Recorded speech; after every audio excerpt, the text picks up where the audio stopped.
Hi, people. I am Teresa, your next-door girl with her mother-in-law's problem. While my mother-in-law Margaret isn't as evil as others I have heard about, she is one greedy woman. This story is about how she thought she could steal my heirloom jewellery and justify it in the name of tradition. Don't worry, she does face some serious consequences for it. So my husband Rhett has probably the most greedy mother I have ever known. This woman was seriously something else. Not only was she greedy, but also extremely selfish. Both Rhett and his sister Abigail have suffered under her care. She was slightly tolerable when her father was around. However, Margaret went the extra mile when he passed away. With no husband present to check for activities, Margaret started to go back to her greedy ways.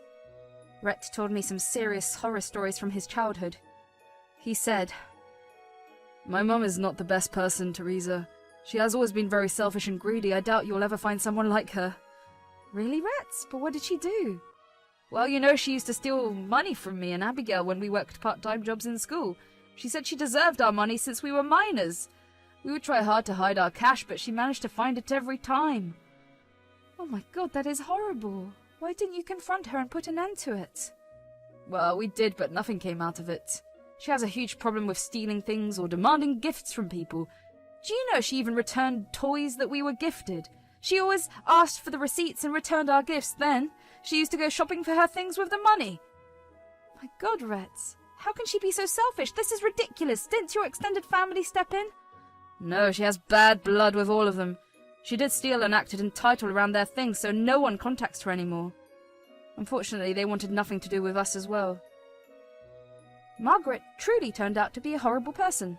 Frankly, I never had a problem with Margaret before our wedding. She was a little aloof but didn't treat me with disrespect, so in my head I ended up downplaying what Rhett told me about her. That was until the day of our wedding. On my wedding day, I wore the most beautiful white dress. Along with the dress, I also wore a diamond necklace and earring set. This was an exceptional piece and worth a lot of money. My family wasn't rich by any means. However, this had been in our family for generations and was left to me by my mum. I did earn a lot and could easily buy lots of jewellery, but this piece was sentimental to me. It was an heirloom piece that represented the history of my bloodline. The trouble is, Margaret immediately set her sights on her. I do have to say that she has good taste. She walked up to me and said, "Oh my God, Teresa, is this a real diamond?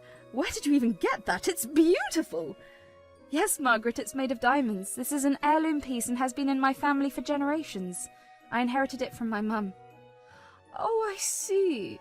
This is truly a beautiful piece. I wish I could wear this. I think it would look stunning on me. What do you think?" "It would look good on everyone. This design is one of a kind." "You should give it to me then. It would be a perfect gift for me or Abigail. We will talk about this after the wedding." I laughed at her absurd demand and let it go. The wedding then kept me busy and I enjoyed myself completely. And so did my husband Rhett. It was truly a memorable day. Margaret never forgot about our conversation or the jewellery. She constantly kept talking about it and insisted that I give it to her or Abigail. Abigail clearly said that I shouldn't give my heirloom jewellery to anyone. However, Margaret kept insisting that she or Abigail should get it. It would be nice of me to give something to my new family. Her pestering continued for months. Rhett did shut her down, but she would start again later. Every time she came over, Margaret went on and on about how pretty my jewellery was and how she wished she had something like that. In my mind, I was starting to panic. I could tell she was going somewhere with her remarks. Just like I predicted, she made the most ridiculous demand. She said, "You know what, Teresa? I think you should just give me the heirloom jewellery set. It will suit me better, probably even better than you." "I'm sorry, Margaret. I don't think I can give you my heirloom jewellery. It's supposed to go to my children after me." "But I am family as well, so I have equal rights to get it. Why don't you just give me the set for my birthday? It would make my day." "Mum, you need to stop hounding Teresa for her jewellery. We already told you it's an heirloom piece. You simply can't expect people to hand over their private property to you, let alone an heirloom piece. Teresa has lots of things. She needs to learn to share. Not all of us are born with golden spoons in our mouths." "Margaret, I am a self-made businesswoman.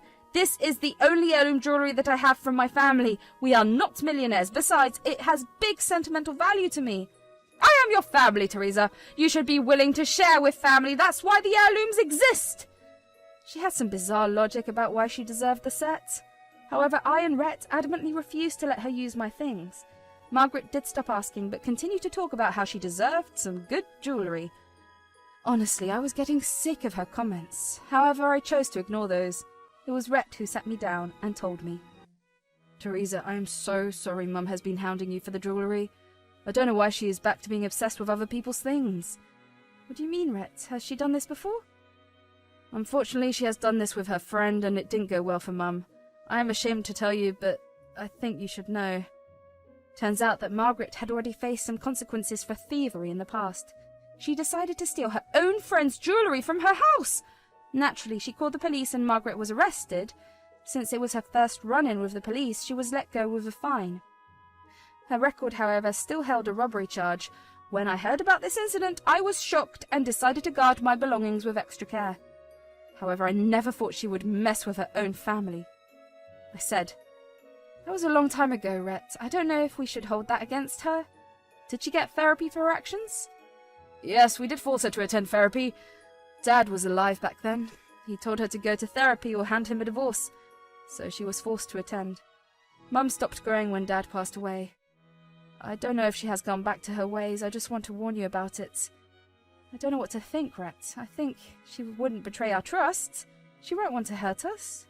We are family, after all." Turns out I was wrong. When Abigail got engaged, Margaret promised to gift her some jewellery for her big day. Abigail was super happy and thanked her profusely. I had some doubts in my head. I knew Margaret wasn't rich and we were helping her out with bills. I had no idea how she would afford to buy such expensive items. Back then, I didn't think anything of it. That was until I saw that my jewellery was missing. Yes, my only heirloom set was nowhere to be found. Me and Rhett were growing crazy to find it. I cried for days because I couldn't accept the fact that it was gone. I blamed myself for losing it and had been miserable for a while. When all hope was lost, I got a surprise visit from Abigail.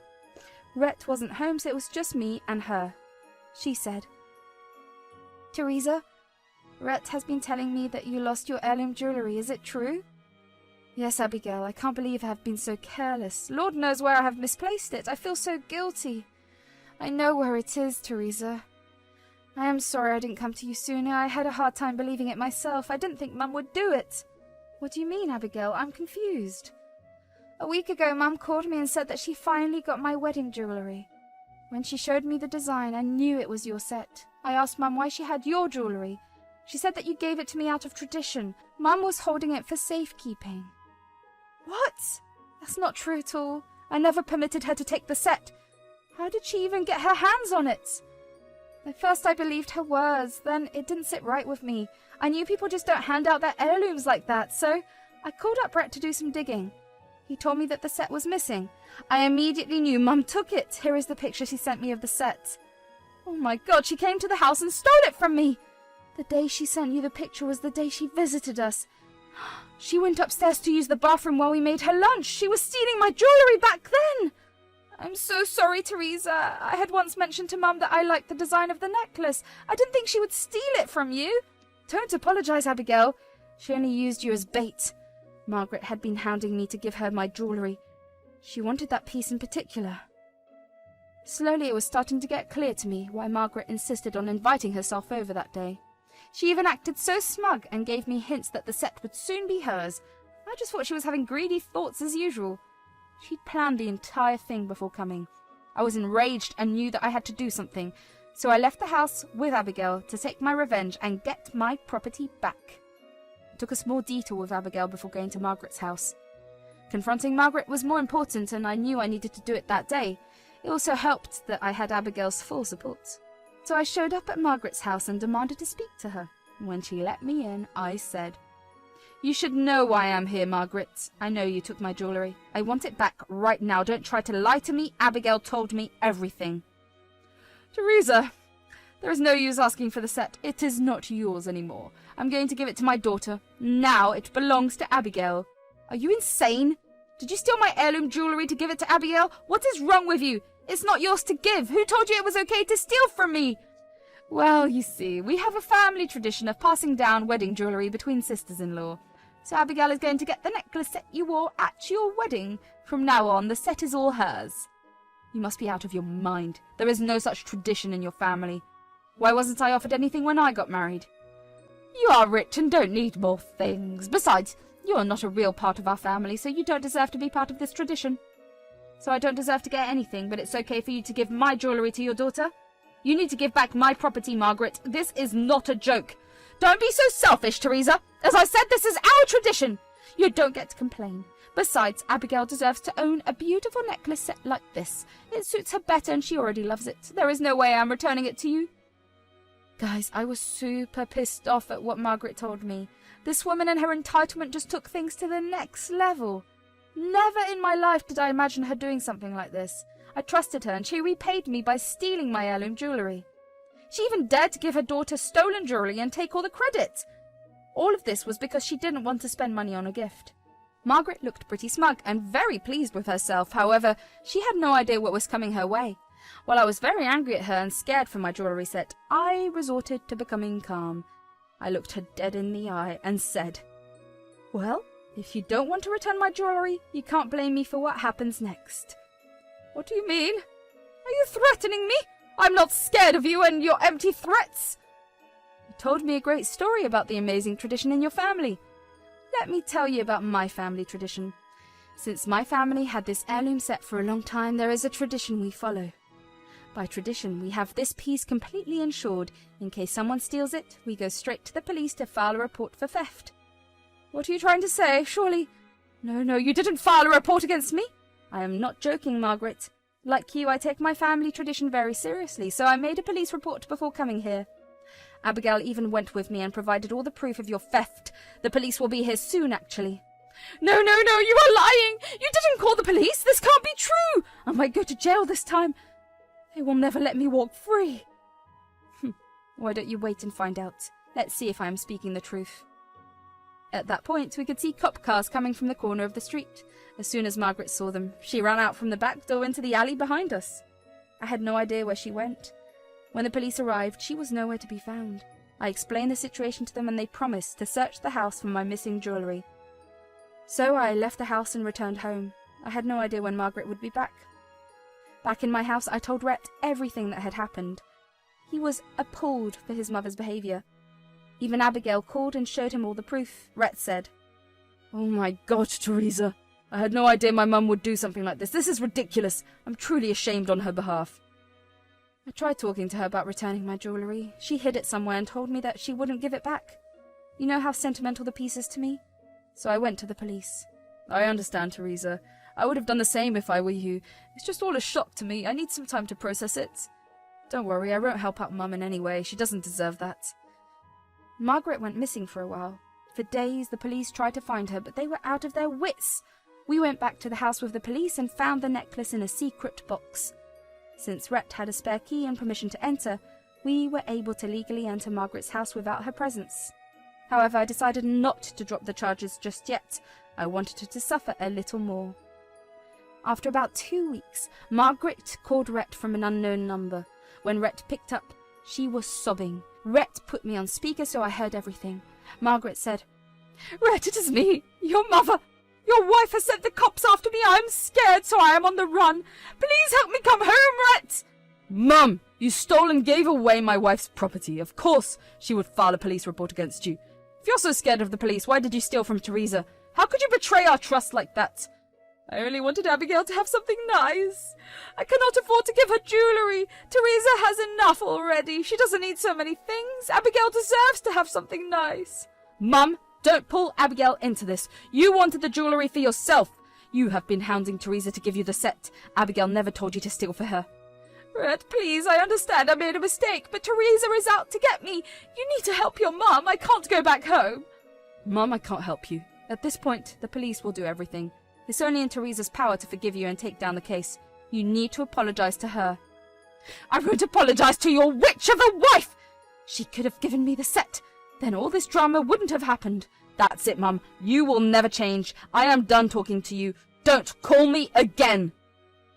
Rhett said that and simply hung up on her. He was extremely disgusted with Margaret's behaviour and didn't want to talk to her again. Even Abigail was pissed that her mum would use her for her greed, so both Rhett and Abigail refused to help her out. I was reluctant to take down the police case because I didn't want her to get away with thieving, plus she had hurt me deeply and didn't even apologise. We also changed our door lock and got security cameras installed. I never took down the police reports. Margaret is still on the run and we have no idea where she is. Since she left her phone at the house, she used payphones to contact us. However, neither Rhett nor Abigail wanted to talk to her. They immediately hung up when they realized Margaret had called. Rhett still feels very betrayed that his mum could do this to us. He'd been distraught, and I'm helping him to recover from the mess. Abigail's wedding was wrapped up very recently. Margaret was uninvited through an email, and she didn't try to show up to the wedding. I guess she was afraid of getting caught and sent to jail. We did enjoy ourselves at the wedding, and I even let Abigail wear the heirloom piece. I wanted her to look at her best, and didn't mind sharing the jewelry set for a day. She did look stunning in her entire bridal attire. And she returned the necklace when the reception was over. We still have no word from Margaret, but are happy to be away from her presence. I'll dig for more information and find out. Also, don't worry, I made him sign a prenup and only agreed to remove it once he gets a job. Looks like that won't be happening after all. With that being done, I simply finished my part of the revenge. The aftermath of everything was glorious. Mary and Kingston at first kept calling me and telling me to get him a job. They begged me to pity them and help them out once. Meanwhile, Riley was on Kingston's case and uncovered the truth herself. I was the one who handed over some information to her father. Her father was also pretty mad and told me that he would see the end of Kingston's lies. After 2 days, the texts I received from my ex-mother-in-law and ex-husband flipped. They kept calling me a witch and a jerk for destroying Kingston's marriage. Riley and her dad confronted him and then filed for divorce. Since Riley still had the prenup in place, none of her assets would go to Kingston. Instead, Kingston would now have to hire a lawyer to work through the divorce. Mary and Kingston did keep harassing me until I threatened to expose them online.